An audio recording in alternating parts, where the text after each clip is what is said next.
Monsieur Brault, l'importance pour vous d'être ici, de voir le drapeau de la fierté hissé sur la colline du Parlement? Très important. C'est pour souligner évidemment le mois de la fierté qui commence au mois de juin à chaque année. On écoutait les discours tout à l'heure qui nous rappelaient en effet qu'un peu partout dans le monde, on voit des reculs pour les droits LGBT. Donc, des pays qui recriminalisent l'homosexualité. On voit une hausse des violences, mais aussi au Canada. Au Canada, on voit actuellement une hausse des crimes haineux, une augmentation en 2018 et 2022 qui a quadruplé.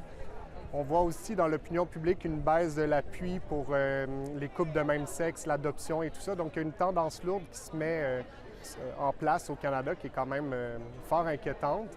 Donc, pourquoi c'est important d'être ici? C'est qu'on voit l'appui du gouvernement qui est venu massivement avec beaucoup de représentantes des parlementaires, le Sénat. Je pense que ça envoie un message très fort aux communautés LGBTQ+, qu'il y a un appui du gouvernement. Du moins, on l'espère que les paroles vont suivre et se transformer en actes. Vous parliez de recul et l'augmentation assez importante de crimes haineux au Canada. Comment vous expliquez ça?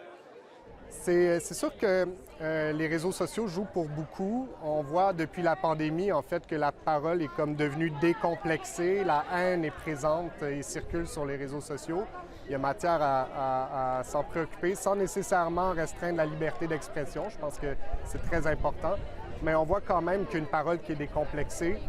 On peut voir aussi au sud nos voisins du Sud, tous les décrets du président américain, des républicains, qui veulent restreindre les droits des personnes LGBTQ+, notamment les droits des communautés trans et non-binaires. Ça encourage ensuite certains mouvements ici qui veulent restreindre les droits des communautés LGBTQ+. Donc, je dirais que c'est deux facteurs, un peu de l'externe, un peu de l'interne, les réseaux sociaux. Il y a matière à analyser vraiment ce qui se passe. Craignez-vous que ça trouve écho, ce mouvement-là, ici? Vous parlez des États-Unis, de ce qui se passe là-bas, que ça se répercute chez nous aussi? Moi, je dirais, je reste éternellement optimiste. Je crois en la population canadienne. Je pense qu'il y a un désir de liberté, il y a un respect des chartes des droits et libertés qui est bien ancré dans nos valeurs, dans nos cultures.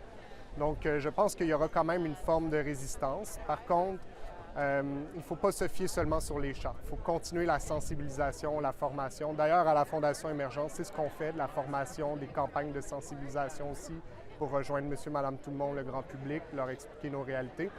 Donc, je pense que ça, c'est vraiment important de continuer la sensibilisation, la formation, notamment dans les milieux jeunesse, très important.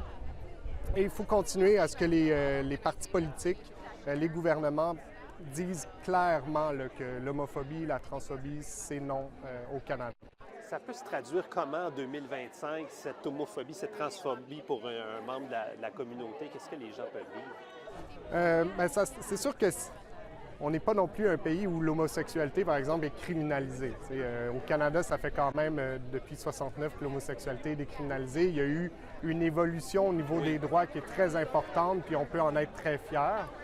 Mais ça va se retrouver surtout dans des formes d'exclusion sociale, des blagues, jusqu'à même des violences physiques. On a vu quelques cas dernièrement dans les journaux. On est basé au Québec, donc on en a vu au Québec. De l'intimidation dans les milieux scolaires. La cyber-intimidation aussi en ligne, ça se traduit aussi de cette manière-là.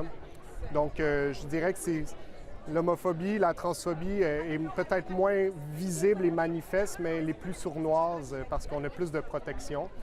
Mais il y a encore des actes de violence, comme je le mentionnais précédemment. Il y a une hausse des crimes haineux touchant les personnes des communautés LGBTQ+ au Canada, donc il faut s'en préoccuper. Avez-vous espoir qu'avec des messages, des symboles comme ce qu'on voit aujourd'hui, qu'on peut renverser cette tendance-là éventuellement? Bien, moi, je le crois. Il faut quand même considérer que le contexte mondial a tendance à vouloir restreindre, invisibiliser les communautés LGBTQ+. Mais je pense que le Canada doit être un leader sur la question, à la fois à l'interne, mais sur la scène internationale, pour dire que les droits des personnes LGBTQ+, c'est des droits fondamentaux, c'est des droits humains comme tout le monde.